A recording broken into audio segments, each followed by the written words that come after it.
People who've watched our Tech Field Day events are pretty familiar with Spirent. We've seen them quite a few times at our events.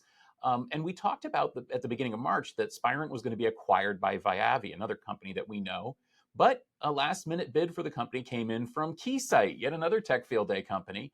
And that superseded the amount of the original deal. Spirent withdrew from the former deal and accepted the latter with this 15% reported premium. The deal closed quickly thereafter, which means that Keysight is now the owner of Spirent. Tom, you're pretty familiar with all these companies. What do you make of this? Well, I think this is just a good example of what happens whenever a company has really good technology that people want to get a hold of. And remember that 15% premium means that this went for over 1 billion pounds since this is valued in the UK. I think that the total amount was something like 1.16 billion. And I talked at length about this last month when we discussed, why a company like Viavi would be interested in Spirent as far as doing testing and things like that. All of those things apply to Keysight as well, because Keysight is one of the larger testing firms out there.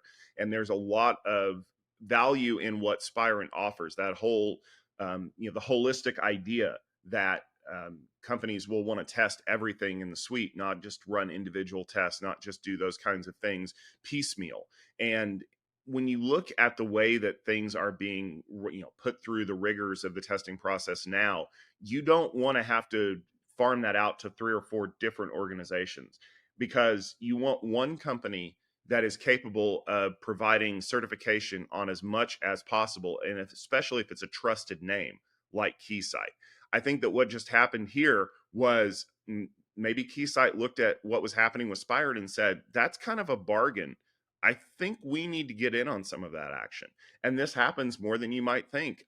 We've seen it happen with things like airline acquisitions, where people were wanting to buy, I believe it was it Frontier or Spirit? I don't remember which one. And another company came in and was like, oh, no, we'll pay more for that. And the reason why that matters is because the company has a fiduciary responsibility to their stakeholders and their shareholders to accept the best bid for the company. So this isn't a situation of like, well, they got here first, so, we think that we should definitely kind of go with them. No, if the company won't match the offer, you take the highest bid out there. So I'm now kind of curious to see how Keysight integrates these pieces together. And I'm waiting to see, what this rollout's going to look like. I mean, like we said, the deal kind of closed really quickly once the higher offer came in. So that means we're probably going to see this integration happen over the next quarter or so. And then those tool chains getting integrated together over the next year or so. When that happens, I'm going to be very curious to see how Keysight is going to roll this out as a holistic package to people to get them to want to buy into this big testing suite.